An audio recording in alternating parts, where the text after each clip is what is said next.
Bonsoir, j'espère que vous allez bien, que le bon Dieu vous protège, vous donne la santé, la joie, la prospérité, Be'ezat Hashem. Alors, on approche Matan Torah, on approche la fête de Shavuot. Il faut savoir que la date de la fête de Shavuot, elle n'est pas écrite dans la Torah. Dans la Torah, c'est écrit la date de Pesach, la date de Sukkot, la date de Rosh Hashanah, la date de Kippour, quand il va se passer ces fêtes-là. Mais la date de la fête de Shavuot n'est pas écrite dans la Torah. Alors, on se pose la question, pourquoi elle n'est pas écrite dans la Torah? Et quand même, c'est une date. Cette année, si Dieu veut, la fête de Shavuot, elle va tomber le jeudi soir, le vendredi et le samedi. Alors, c'est pas écrit dans la Torah. C'est vrai, depuis Pessah jusqu'à Shavuot, on fait des calculs. On calcule les jours, mais on calcule les jours sans raison. On ne nous a pas dit pourquoi on calcule ces jours. On calcule les jours pour la fête de Matan Torah, on va recevoir la Torah de Shavuot. Non, c'est écrit, il faut calculer 50 jours, ça fait 7 semaines, et après vous faites la fête. Et dites-moi, est-ce que c'est logique quelqu'un on dit à quelqu'un qui va se marier, alors il calcule les jours qu'on va se marier, et après, les jours du mariage, il se marie. Parce que quelqu'un qui va se marier dans 50 jours, il compte les jours, ben, on sait que le 50e jour, il se marie. Mais ici, on calcule 50 jours jusqu'à Shavuot, et le bon Dieu nous dit, alors vous allez faire la fête des semaines. Où on a entendu, on fait la fête des semaines. C'est pas logique et c'est pas normal. Et pourtant, la Torah n'écrit pas que c'est Matan Torah. Mes amis, il faut savoir une chose. Chaque fête que le bon Dieu nous a donnée, la date de la fête ne change pas. La date de la fête, c'est la date de la fête. La fête, c'est la fête. Le 15 Nissan, c'est Pessah. Le premier Tishri, c'est Rosh Hashanah. Le 10 Tishri, c'est Kippour. Le 15 Tishri, c'est Sukkot. Voilà, c'est facile. On ne peut pas changer les dates, on ne peut pas changer les jours. Mais la fête de Matan Torah, Shavuot, Hachem, il nous a pas donné la date. Pourquoi? Pour deux raisons. La première raison, c'est que les Juifs, ils savaient que la raison pourquoi ils vont sortir de l'Égypte et pourquoi le bon Dieu va les libérer de l'Égypte, c'est pour leur donner la Torah. Les amis, ce monde-là, il ressemble à une jungle. C'est la jungle, ce monde-là. Vous savez ce qu'est la jungle? Il y a des animaux. Il y a toutes sortes d'animaux. Vous allez voir un lion, vous allez vous sauver. Après, vous allez rencontrer un tigre. Après, vous allez rencontrer le gorilla. Après, vous allez rencontrer une cheetah. Après, vous allez rencontrer des serpents. Vous savez, ce monde-là, on vit avec les tentations. C'est un monde plein de tentations. Là, je vous raconte une histoire. Il y avait quelqu'un qui est venu chez moi hier. Je vous donne un parole d'honneur. Presque j'allais pleurer. C'est quelqu'un qui s'assoit devant moi. Il me dit, Rabbi David, qu'est-ce que tu vois sur mon visage? Je dis, ben, qu'est-ce que je vois? Je te vois. Il me dit, mais tu ne voyais rien en moi. Je lui dis, pourquoi tu veux que je te dise ce que je vois en toi? À toi de me dire ce que tu fais. C'est à toi. C'est pas à moi de te dire. Vous savez, Hachem, il sait les fautes qu'on fait. Mais pour que le bon Dieu nous pardonne les fautes, il faut qu'on les avoue. Vous savez, un voleur, pour qu'on lui pardonne, il faut qu'il avoue son vol. Un homme qui trompe sa femme, une femme qui fait du mal, je sais pas quoi. Pour qu'il y ait le shalom dans une maison, eh ben, il faut avouer. Moi, eh ben, j'ai fait ça et ça et ça, et je pardonne.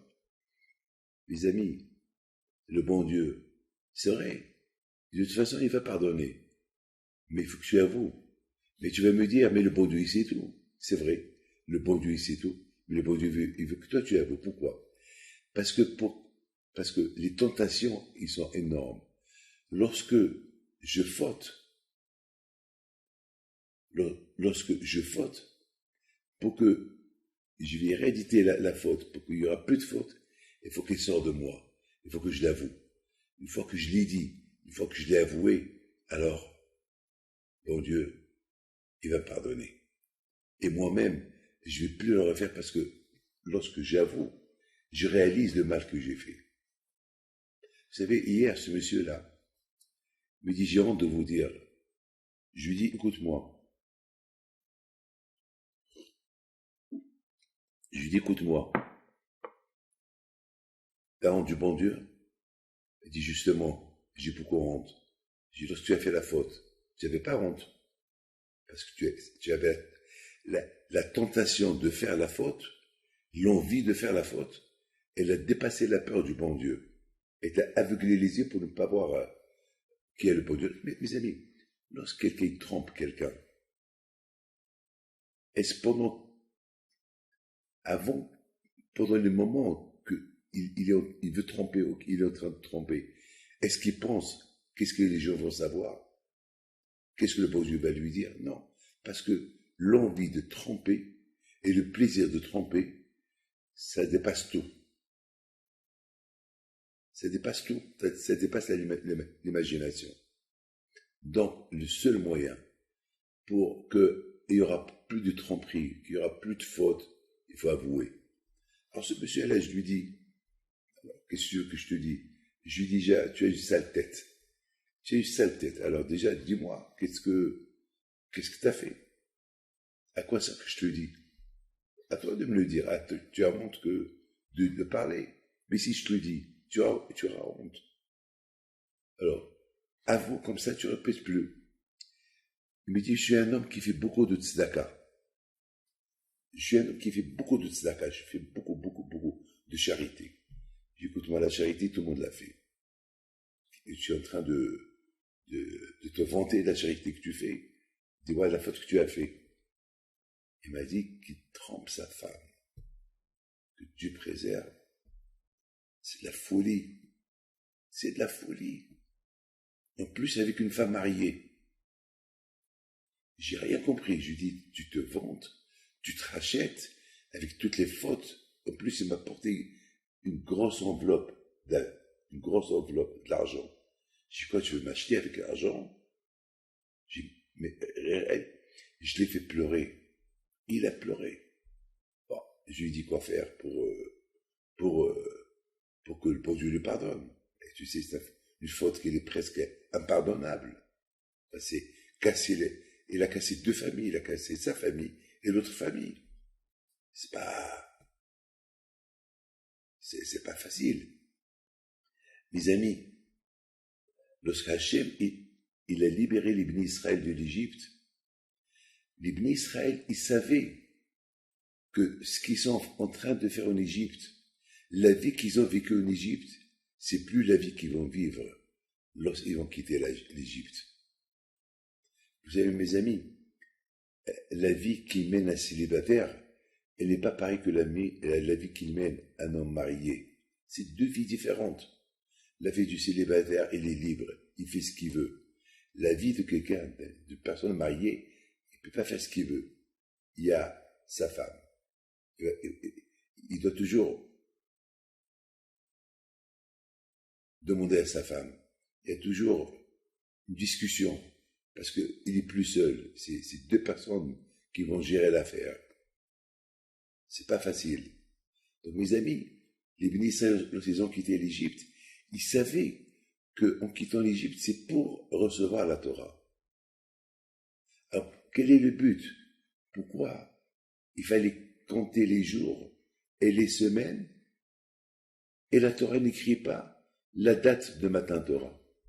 Eh bien justement, la date de Matan Torah, la Torah, elle n'avait pas besoin de l'écrire dans le livre de la Torah, parce que la date de la Torah, elle est écrite dans les veines des Juifs, dans leurs veines.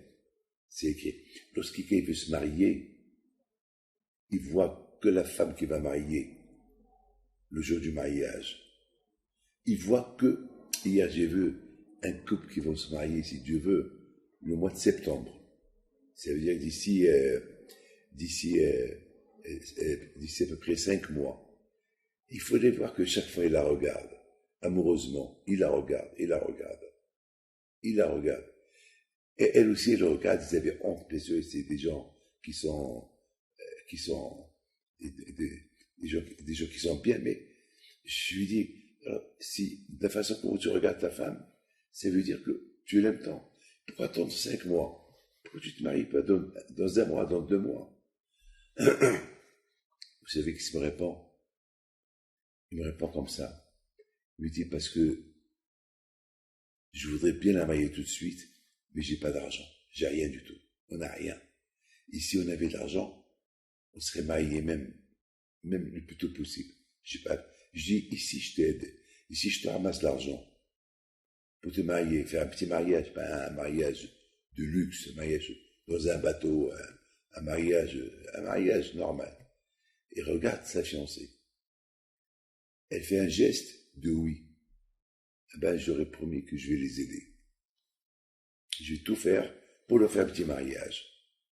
Mes amis, les bénis Israël, ils ont quitté l'Égypte, ils savaient que ce qu'ils ont passé en Égypte, l'esclavage qu'ils ont passé en Égypte, les souffrances de l'Égypte, maintenant ils veulent quitter.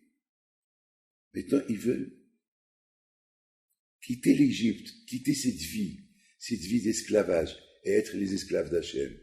Être des gens libres, qui peuvent faire Shabbat quand ils veulent, ils peuvent respecter Nida quand il faut le faire, manger du kasher, etc., etc. Ils avaient ça maintenant dans l'ADN. Avec tous les miracles qu'ils ont vus, ils ont compris qu'ils n'ont rien à faire en Égypte. Donc Hachem, il n'avait pas besoin d'écrire la date dans la Torah. C'était dans leur ADN, dans leur cœur, dans leur sang, que le moment est venu pour recevoir la Torah. Donc la Torah, elle n'a pas besoin d'écrire la date. Maintenant, tellement qu'ils attendaient ce jour-là de Matan Torah, alors, ils comptaient que les jours. Ils ne comptaient pas la date exacte, qui est le 6 Sivan. La Torah, elle n'a pas besoin d'écrire la date. La Torah n'a pas besoin d'écrire la date. Je vous dis quelque chose, mes amis. Un couple qui va se marier, ils envoient une carte d'invitation pour inviter les gens à venir au mariage. Il y a la date. Il s'est écrit la date dans la carte. Et si la date n'est pas écrite dans la carte, alors les gens ne savent pas quelle date le mariage. Le monde, il sait que M. David et Marie-Viviane, mais quelle date? Ils ne savent pas. Mais moi, je connais la date. Et ma future femme, elle connaît la date. Donc on n'a pas besoin, nous, de la date. Qui a besoin de la date? Les autres. Pas nous, nous connaissons la date. Mes amis, Hachem, il dit, je m'en fous des autres. Je m'en fous des nations, de savoir la date de Matan Torah. De toute façon, eux, ils ne la veulent pas. Puisqu'ils ne la veulent pas, c'est pas pour que j'écris la date. Alors, j'écris pas la date. Mes enfants, ils savent la date de Matan Torah. C'est de la folie. La date de Matan Torah, elle a une autre raison. Pourquoi c'est pas écrit la date de Matan Torah? Vous savez pourquoi? Si le beau Dieu leur écrit la date quand la Torah va être donnée, alors j'ai envie de dire, on a le temps pour recevoir la Torah. On a le temps pour l'étudier. Le fait que la Torah n'a pas écrit de date, ça veut dire la Torah, elle n'a pas de temps, elle n'a pas d'endroit, elle n'a pas de date. Le jour que toi, tu désires à manger kasher, à respecter Shabbat, à faire les mitzvot, ah ben c'est ça la date. C'est pour ça que la Torah dit, il n'écrit pas la date de Matan Torah. Parce que la date de Matan Torah, la date pour recevoir la Torah, c'est ta date. Le jour que toi tu reçois là, tu la veux, tu la reçois. Mes amis, je voudrais vous écrire pardon, vous décrire quelque chose de magnifique que j'ai vu, que j'ai vécu dans ma vie.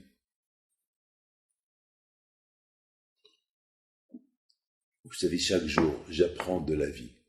Chaque jour, j'apprends de la vie. Chaque jour, j'apprends. Vous savez, il y avait quelqu'un qui m'accompagnait quelque part en voiture. Et je lui ai posé une question, comment ça va les enfants? Il me dit, bah, Hachim, ils vont très bien. Ils sont super bien. J'ai un qui est footballeur. J'ai un qui va être professeur de la gym. Et ils sont bien, Baruch Hashem. Et chaque fois, il répétait le mot Baruch Hashem. Et sa femme, elle rigolait. Sa femme n'était pas. Elle a pris son mari pour un stupide, pas normal. Alors après, je lui dis, alors, et au niveau spirituel, alors, au niveau spirituel, ils sont toujours là, à la table de Shabbat, toujours ils sont là. D'accord? Et le lendemain du Shabbat, ils sont autour de la table de Shabbat. Il me dit non, il n'y a que moi et ma femme. Et la synagogue, ils vont avec toi à la synagogue? Non, jamais.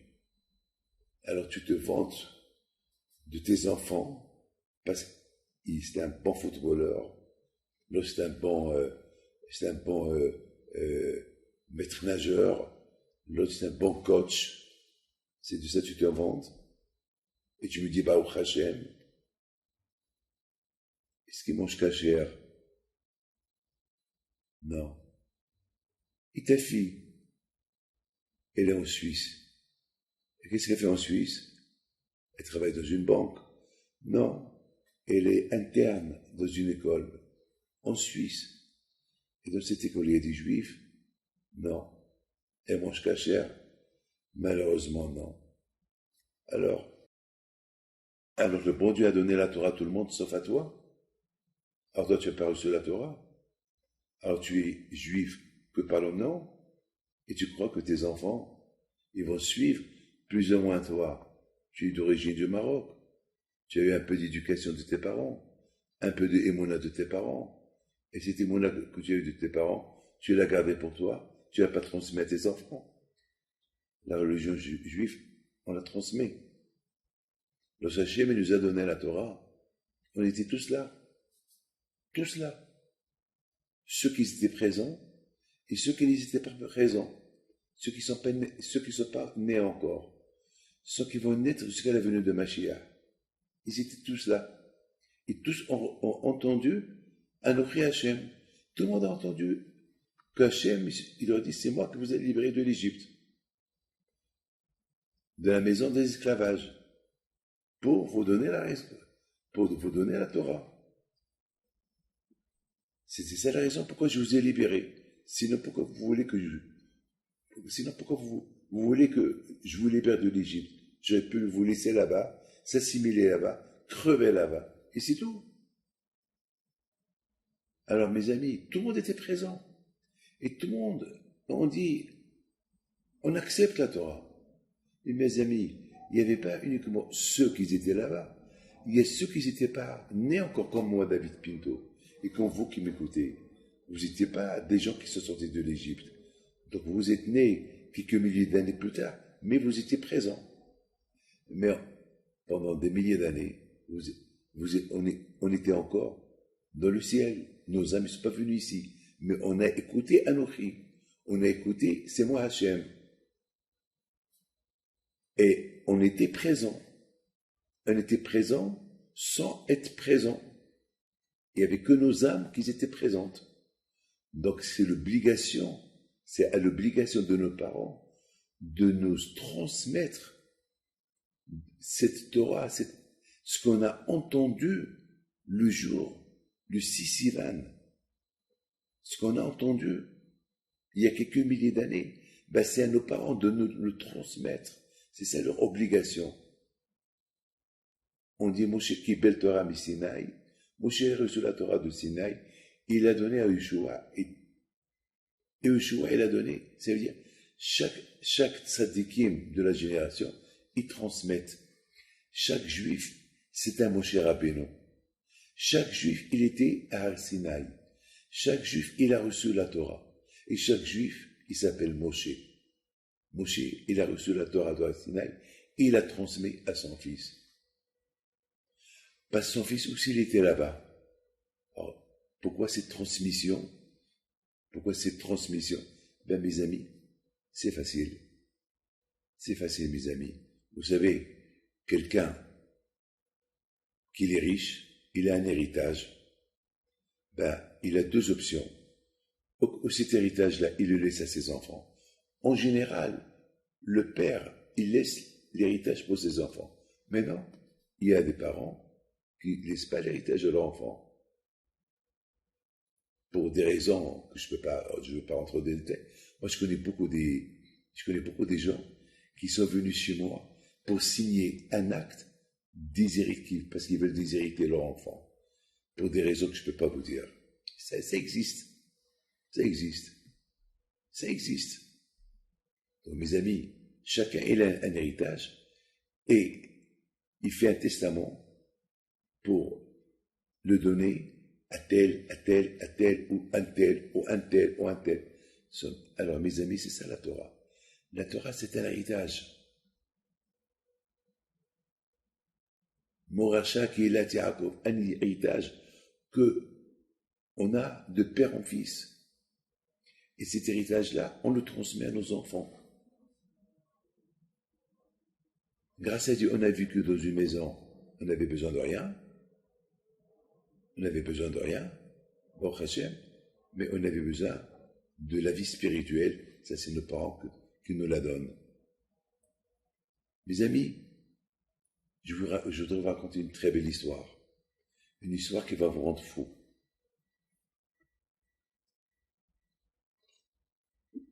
Il y avait un monsieur qui n'avait pas des enfants. 10 ans, il n'a pas d'enfants.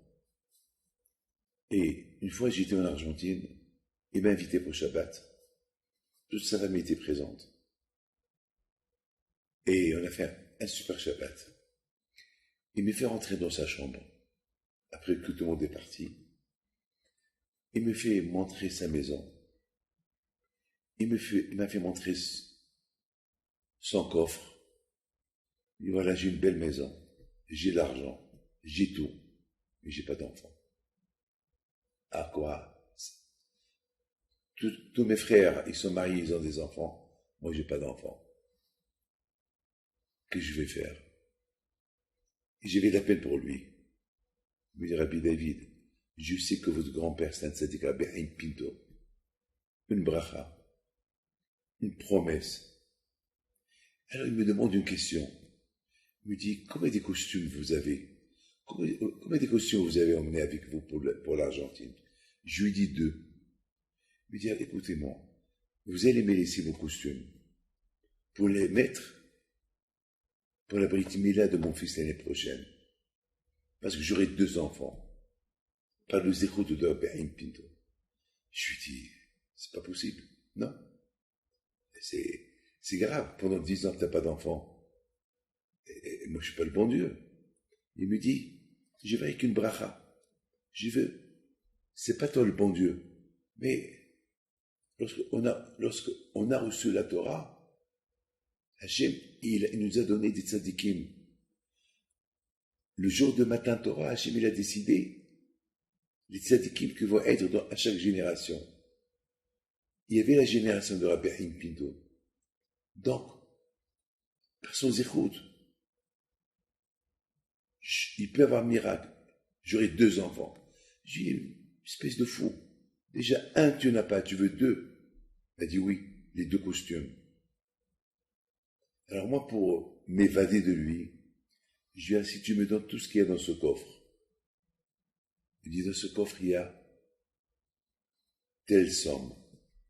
Je lui ai dit, alors écoute-moi, j'étais en train de construire à la grande synagogue d'Ashdod. Et je lui ai dit, voilà, j'ai commandé les chaises et les tables pour la grande synagogue et ça va me coûter exactement la somme que tu as dit. Moi, j'ai pensé, j'ai dit que si il écoute ce que je lui dis, il va, il va casser le deal. Il va plus me casser la tête. Mais le monsieur, il a tenu tête. Il a dit, après Shabbat, je vous offre tout, chèque bancaire, à votre compte. Moi, j'ai cru qu'elle n'allait pas le faire. Alors, à un moment donné, j'ai dit, tu sais quoi? Attends un peu de temps et on va discuter. Je dis, Rabbi David, après Shabbat, je sais que vous voyagez ce soir, après Shabbat, je vais venir chez vous à la maison, je prends les 2 costumes. J'ai vu ce monsieur, c'est un fou. Le soir, il vient. J'étais obligé, j'avais honte de lui. Il m'a apporté une petite enveloppe. Il m'a dit, Rabbi David, ça c'est la compte, le reste je l'envoie par chèque bancaire. Je dis, c'est pas possible. C'est tout ce qu'il a. Ça coûte énormément d'argent. Je suis de 400 places. 400, 500 places avec avec le côté des femmes. C'est impossible. Ça coûte très cher. Mes amis, la même semaine, je reçois l'argent. Le comptable me dit, Rabbi David, on a reçu tant de tel et tel monsieur. De tel et tel monsieur. J'ai dit, mais celui-là, il a perdu la tête. Je l'ai appelé, je lui ai dit, mais je t'ai dit d'attendre. Il m'a dit, moi, je ne peux pas attendre. Ça fait 10 ans que je n'ai pas d'enfant. Et j'attends que je viens dans 9 mois à la Brit Mila de mes enfants. Et je dis, j'ai commencé à rigoler. Et je dis, si c'est des filles, alors ces 2 costumes, tu vas les mettre lorsque je ferai une fête pour la naissance des 2 filles. Alors je lui dis, ici, et si jamais tu n'as rien du tout, il m'a dit, c'est pas possible. Il m'a dit, je vous donne ma parole d'honneur. J'ai rien compris. La Emouna qu'il a, il me dit, c'est pas possible. C'est pas possible que le bon Dieu ne me donne pas 2 enfants par le mérite de leur Père Impido. Mes amis, 2 mois plus tard, il m'appelle pour me dire, Rabbi David, ma femme est enceinte. Les médecins ne comprennent rien. Ils comprennent rien. Et elle a passé 9 mois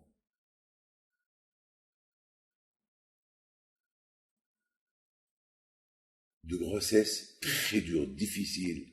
Elle a saigné. Et combien elle a saigné? On a cru que c'est fini. Elle a accouché. Une fille et un garçon. Je suis parti en Argentine, de Paris, pour assister à la Brit Mila. J'étais le Sandak. Mes amis, dans 2 mois, c'est le mariage de la fille, qui s'appelle Naomi, en Argentine. Et je vais aller au mariage. Donc j'ai utilisé le premier costume pour être Sandak, et l'autre veste, je vais l'utiliser, si Dieu veut, pour le mariage, si Dieu veut, de la 2e fille. C'est de la folie. C'est ça la Torah. La Torah, elle te donne la Emouna. C'est quoi la Torah? La Torah, c'est pas ouvrir un livre et lire la Torah. La Torah, c'est vivre. Vivre la vie juive. Tu manges kasher. Ne sois pas hypocrite avec toi-même. Tu manges kasher à la maison et tu manges du non kasher dehors. Ou bien tu manges une salade. Ou bien tu manges un poisson dehors. Mais les ustensiles, la cuillère, la fourchette, le poisson ont été cuits dans des marmites pas cachères. Donc il faut pas être fou avec toi-même. Mes amis, il y avait une fois un juif. Il est parti un juif qui habite dans la campagne. Eux, ils n'ont pas de robinet. Eux, ils ont l'habitude toujours d'aller à la rivière, prendre de l'eau et un jour, il est parti à Casablanca. C'est une histoire que j'ai entendue au Maroc. Il est parti à la grande ville de Casablanca. Il était invité chez des gens. Il est parti pour le business. Il voit des robinets. Il était fou de joie. Waouh, quelle idée! Les robinets dans le mur, et lorsqu'on tourne,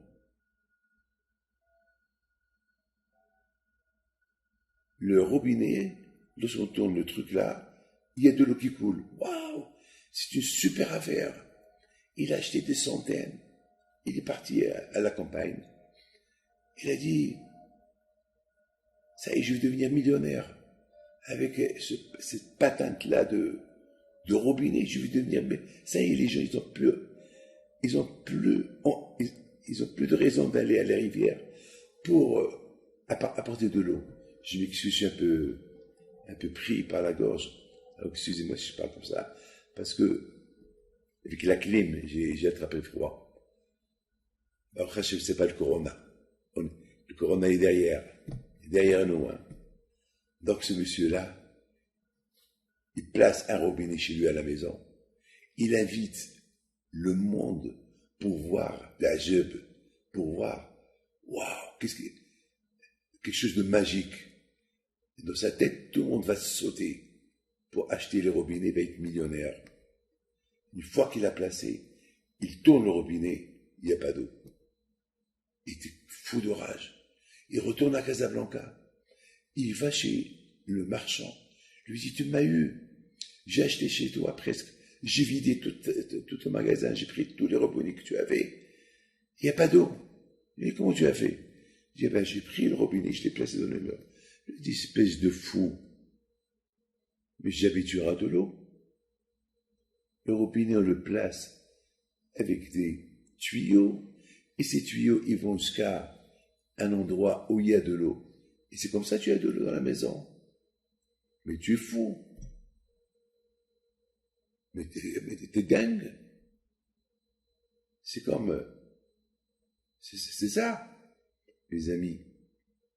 Il ne faut pas être un robinet. Il faut être attaché avec la Torah. On compare la Torah à de l'eau. L'eau qui coule. La Torah qui coule. Une fois que tu exerces la Torah, donc tu es dans la Torah. Tu es dans la religion. Les amis, n'oubliez pas, il ne faut pas qu'on soit des robinets vides, qu'on n'a rien à transmettre à nos enfants. On prend une marmite, on prend la cocotte, on prend un verre, et on ouvre le robinet, il n'y a pas d'eau. Parce qu'il n'y a pas de tuyau, il n'y a rien qui mène à la source de l'eau. Un papa, une maman qui veut être des robinets, qui vont donner à boire à d'autres, donner une transmission à d'autres, il faut qu'eux-mêmes, ils soient attachés à la source.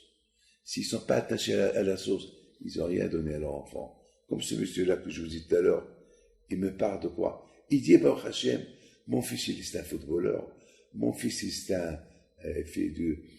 un professeur de sport, etc., etc. Et alors? Et où est le Shabbat? Où sont les tefilines? Vous savez, hier, j'ai vu beaucoup de choses hier. Hier, j'étais au Mexique. J'ai découvert plein de choses. Les gens, ils sont, grâce à Dieu, ben, je vous donne un parole d'honneur. Ça fait 35 ans que je vis au Mexique. Et je vois que le Mexique, il a changé. Il y a beaucoup de Torah. Il n'y a pas aujourd'hui ce qu'il y avait avant. Avant, c'était un robinet vide. Ou un robinet qui était attaché avec des tuyaux, mais il n'y avait pas beaucoup. L'eau ne coulait pas fort. Aujourd'hui, grâce à Dieu, l'eau coule fort. Il y a de la Torah partout. J'ai rien compris. Je vous donne parole d'honneur. C'est des gens multimilliardaires, des gens très riches, qui vont se réveiller à 5 heures du matin. Des jeunes qui font des affaires colossales. À 5 heures du matin, ils vont étudier un cours de Torah. Hier, j'ai reçu quelqu'un. Je ne peux pas vous dire c'est qui ce quelqu'un. Ce quelqu'un, il est jeune, qu'il a réussi. On pouvait le mettre, l'un des, parmi les gens les plus riches du monde, peut-être. Mais tout est en cachette, il est humble. Il m'a même dit, Rabbi David, priez pour moi, que l'argent ne me rend pas fou. Et c'est quoi son emploi du temps? Il se réveille le matin, à 5 heures du matin. Il va étudier. Et dans ses bureaux, au milieu de la journée, il y a un rabbin qui va venir étudier avec lui encore. Et le soir, encore il va étudier 1 heure. Je vous donne la parole d'honneur. Le monde a changé. Même à Paris, le monde a changé. Mais j'ai pas encore vu à Paris un endroit où les gens se lèvent à 5 heures du matin pour étudier. J'ai vu ici au Mexique, j'ai vu en Amérique des synagogues, des beth midrash, pour des gens qui travaillent. Ça commence. Il commence avec le bon Dieu depuis le matin, depuis 3 heures du matin, depuis 5 heures du matin, depuis 6 heures du matin. Parce que pour ça, ils ont réussi. C'est pour ça qu'ils ont réussi. En France, il faut qu'on comprenne. Pas qu'en France, je parle à la communauté française. Il faut qu'ils comprennent, il faut qu'on comprenne que nous tous, on a reçu, riches ou pauvres, on a tous reçu la Torah. Si ce n'est pas nos parents qui vont nous la transmettre, alors on va aller, nous se la transmettre nous-mêmes. On va aller dans une synagogue, dans un lieu où il y a les cours de Torah, pour écouter. Il dit David Ameller, tu écoutes et tu vas voir, tu vas aimer. Quelqu'un qui n'a jamais mangé le steak dans sa vie, il voit un steak, pour lui c'est bizarre, il n'a jamais vu un steak, il n'a jamais mangé de la viande, il ne sait pas, c'est quoi ça? Et c'est le meilleur, bien cuit, mais il ne sait pas, on lui dit goûte. Une fois qu'il l'a goûté, il va le manger. Mes amis, on a tous des problèmes.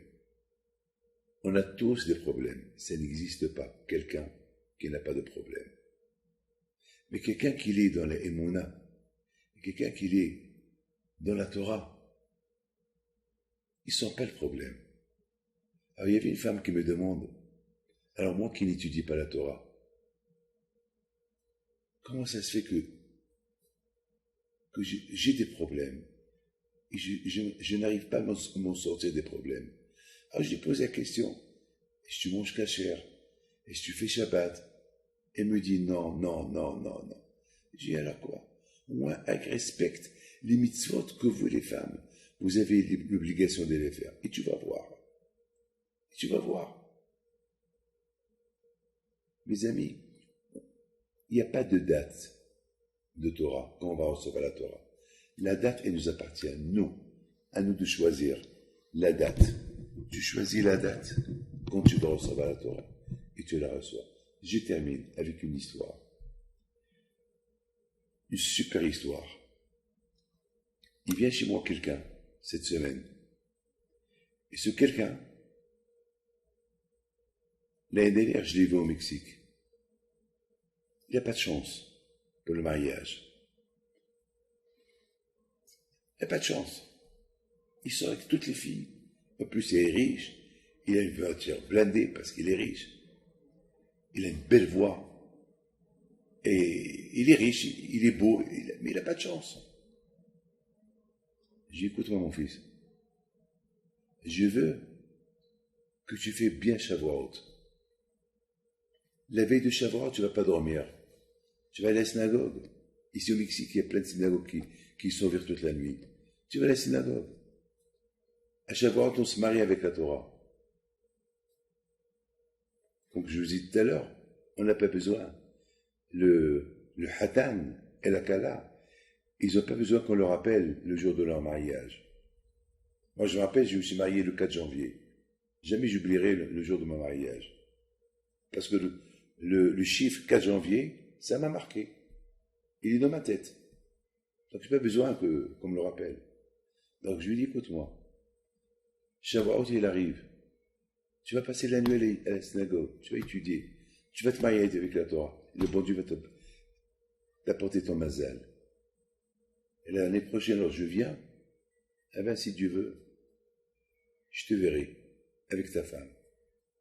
Mes amis, je suis venu au Mexique. Mais je ne devais pas rester au Mexique. La veille de son mariage, mais moi je ne savais pas qu'elle allait se marier. J'ai pris l'avion, je devais retourner en France lundi soir. Et soudainement dans ma tête, je me suis dit, non, je reste mardi soir. Et je change le billet. Écoutez-moi ça. Et après, j'ai décidé de rechanger. Et j'ai perdu de l'argent. Pour chaque fois que j'ai changé les billets, ça m'a coûté $200. Et $200 pour celui qui m'a accompagné. Donc, sans savoir pourquoi, j'ajoute les jours. Et à la fin, mes amis, vous n'allez pas croire.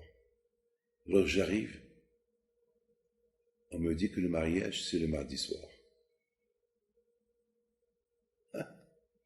Alors je me suis dit, mais toi j'ai compris pourquoi j'ai changé le billet 3 fois. Je l'ai changé du lundi pour le mardi, et après je l'ai changé du mardi pour le mercredi soir, sans savoir pourquoi. Maintenant, j'étais là. Alors, j'étais obligé d'aller au mariage, bien sûr j'étais là. Et ça m'a fait plaisir. Et c'est moi qui les ai mariés hier soir. C'est de la folie. Lorsque quelqu'un, il prend sur lui le mariage avec la Torah, quand je lui ouvre tous les portes. Que le bon Dieu vous protège. Si Dieu veut, je serai à Paris lundi soir. Je vais faire un grand cours de Torah. Vous allez savoir, renseignez-vous où je vais le faire. Je pense que ça va être au 16e. Il y aura M. Joël Merrier, la nouvelle synagogue qu'ils ont fait. Donc je serai là-bas ce lundi soir et Be'ezat Hashem, avec les deux dieux, qu'on verra tous Mashiach et que tous on recevra la Torah. Amen. À bientôt.